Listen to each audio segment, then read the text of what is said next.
Selamat pagi anak-anak, bagaimana kabar kalian hari ini? Pasti kalian semua baik-baik saja kan? Nah, pasti kalian juga sudah siap untuk belajar nih. Yuk kita mulai belajar hari ini.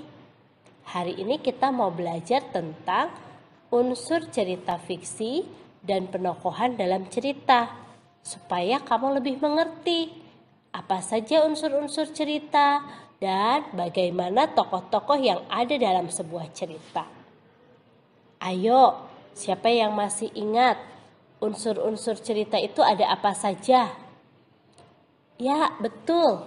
Ada tema, yaitu ide pikiran atau gagasan pokok suatu cerita. Ada juga latar, yaitu gambaran tempat dan waktu terjadinya suatu peristiwa.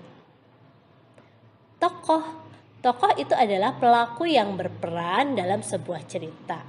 Dan setiap tokoh itu memiliki watak atau sifat tokohnya. Dalam cerita fiksi juga tentunya ada alur cerita atau rangkaian jalan cerita.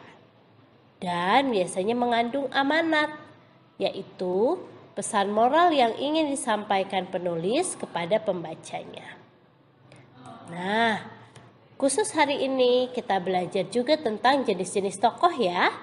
Yang pertama itu adalah tokoh utama, yaitu tokoh yang memiliki peranan penting dalam sebuah cerita.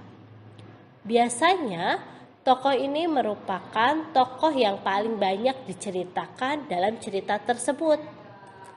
Yang kedua, ada tokoh pembantu atau tokoh pendukung.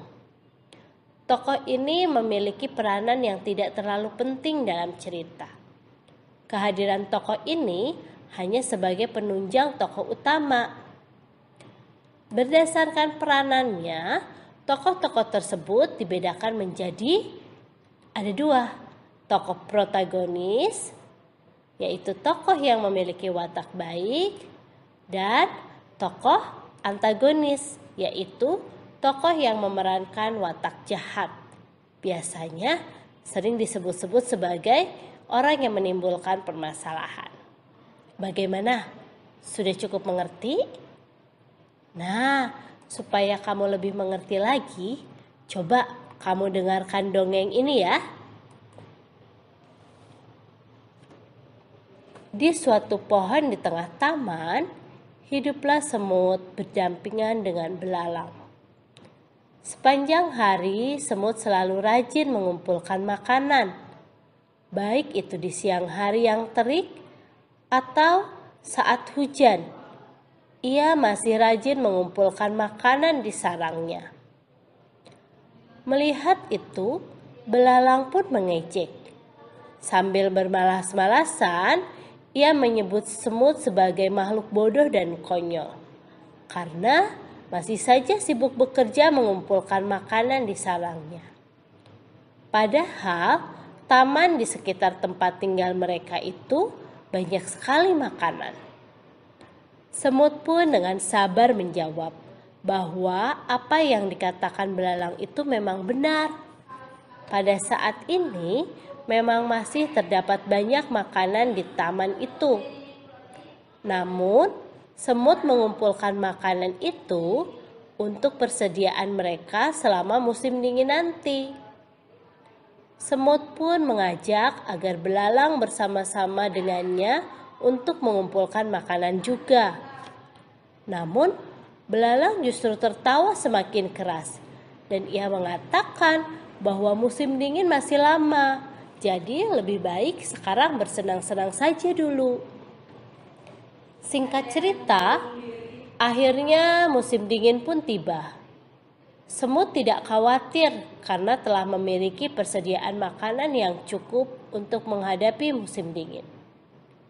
Namun, tidak dengan belalang yang kelaparan.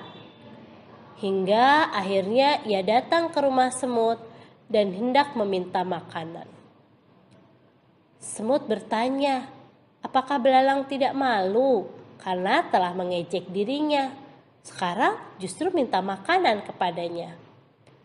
Belalang pun pulang dengan rasa malu dan tangan hampa. Beberapa waktu kemudian, semut pun mulai merasa khawatir dengan kondisi belalang. Ia pun datang ke rumah belalang sambil membawa makanan. Sesampainya di sana, ia melihat belalang sudah pingsan kelaparan. Akhirnya semut pun tidak tega dan memberikan beberapa makanannya untuk belalang. Setelah sadar, belalang pun meminta maaf atas segala ucapannya di musim panas dulu yang telah mengejek semut yang rajin. Dan akhirnya ia menyebut semut sebagai hewan yang pintar dan dirinya lah yang bodoh. Nah, itu ceritanya anak-anak. Ayo, menurut kalian, siapakah tokoh protagonis dalam cerita tersebut? Ya, benar. Tokoh protagonisnya adalah semut karena dia berwatak rajin dan sabar. Dan siapakah tokoh antagonis dalam cerita tersebut? Ya, belalang jawabannya karena dia malas dan dia juga punya sifat yang suka mengejek temannya.